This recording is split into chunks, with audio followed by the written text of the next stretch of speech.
ginasulan ta sa Ginoo Biblia. Ug ini ang Biblia makahatag nato og giya sa tanan natong mga buhaton.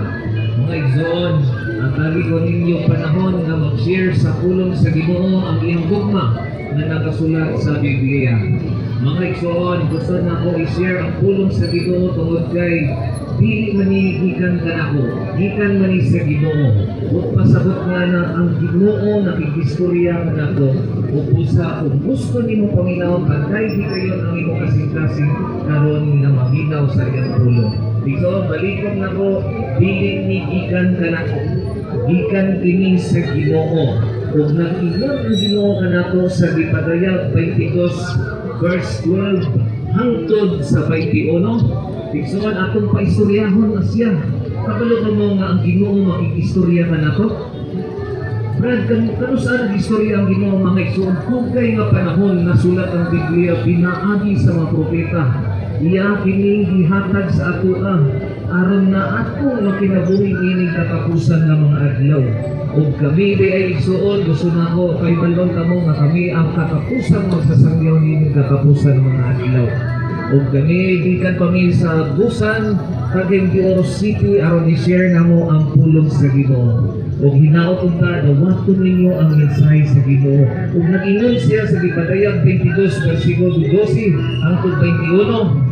Si Jesus Christ miingon, "Mubalik ako sa dili madugay nga magdalag ganti aron ihatag sa tagsa-tagsa sumala sa iyang binuhatan." Mga igsoon, nagsaad siya sa iyang tulong. Mamupalik gayud siya. Bakakon ba ang Diyos?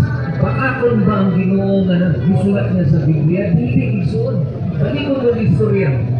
Si Jesus niingon, "Mupalik ako sa dili madugay na magdalag ganti aron ihatag sa tagsa-tagsa sumala sa iyang binuhatan.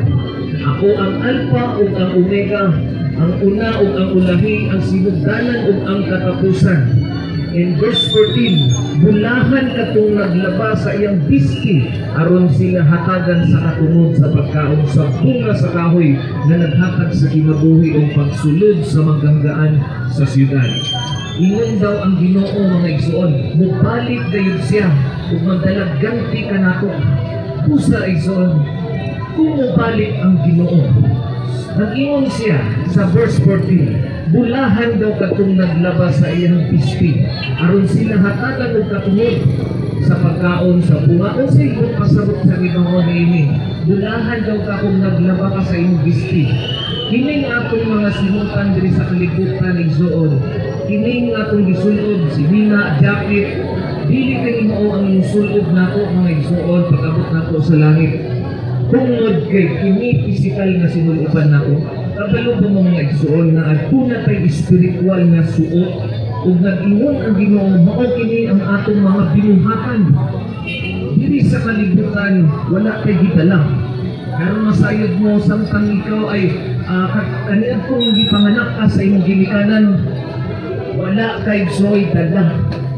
Hubog ka o wala kay gitanda sa pag-anak sa imong ginikanan. Mubalik ka sa Ginoo o wala kay dala. Ang imong dala lamang igsoon mao ang imong biski, ang imong binuhatan pag-abot sa panahon na mubalik ang Ginoo o maaptan ka sa kamatayon. Kitang tanan naging ang Ginoo, aduna tay appointment bug pasabot na. Kitang tanan mo akubang sa Ginoo, makikistorya ang Ginoo kanato. Hukman ta sumala sa binuhatan, kung maaptan ka sa kamatayon. Apan igsoon ang kaingon, balikon ko. Panghatag-hatag o mga kuan ba? Huwag ka na nga kuan sa